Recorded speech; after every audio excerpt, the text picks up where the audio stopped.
Le vent siffle à travers les bambous. La lune éclaire faiblement le sentier. Tes pas crissent sur les feuilles humides. Tu rentres tard du village. Quand soudain, un rire retentit. Léger, féminin. Derrière un arbre, une silhouette te regarde. Ses yeux brillent d'une lueur dorée. Elle te sourit, puis disparaît, ne laissant derrière elle qu'une queue orangée qui ondule lentement avant de s'évanouir dans la brume. Tu crois rêver, mais non. Tu viens peut-être de croiser un kitsune. Et toi et bienvenue sur la chaîne. Ici on explore les légendes, les yokai et tout ce que le Japon a de plus mystérieux. Alors si t'aimes ce genre d'univers, abonne-toi et mets la cloche. Et mets ton plus beau like, ça aide énormément à faire avancer la chaîne. Alors plongeons ensemble dans le monde du kitsune. Le kitsune est l'un des yokai les plus anciens et les plus respectés du folklore japonais. Mais derrière cet animal rusé se cache un être capable de manipuler la réalité elle-même.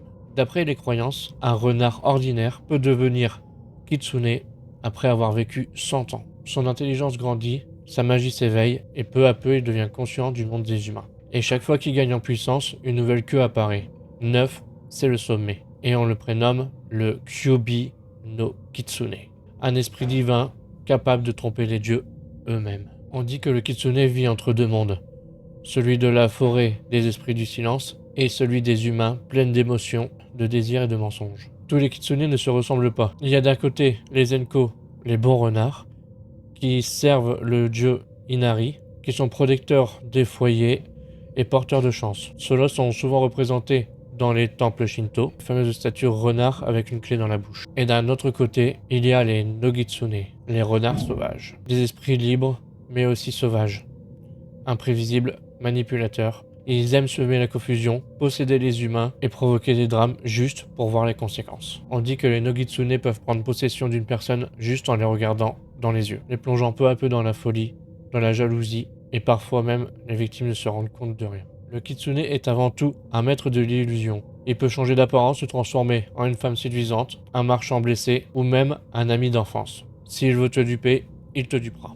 Certains récits racontent qu'ils peuvent créer des feux follets ou manipuler les rêves des humains. D'autres parlent d'une flamme magique qu'on appelle le kitsunebi, une flamme surnaturelle qui apparaît la nuit pour soit guider les voyageurs ou soit les faire perdre. Et attention, si tu suis cette lumière, tu ne retrouveras peut-être jamais ton chemin. Mais malgré tout, les kitsune ne sont toujours pas malveillants. Certains deviennent des gardiens des humains, qu'ils jugent dignes, bien sûr, les protègent discrètement des dangers, sans qu'ils ne le sachent. L'une des légendes les plus connues raconte qu'un homme sauva une femme blessée, il se marie et eurent beaucoup d'enfants, il vécut heureux pendant des années, mais un jour en pleine tempête, il découvrit que son épouse était un kitsune. Blessée, elle s'enfuit, elle revient parfois la nuit pour veiller sur ses enfants. Un amour impossible entre les deux qui ne pouvait coexister. Ce genre d'histoire est fréquente au Japon, car le kitsune incarne le flou entre l'irréel et le réel, entre l'amour et la tromperie, c'est ce qui rend si facile. Si cette légende est restée si vivante, c'est qu'elle continue à nous parler encore aujourd'hui.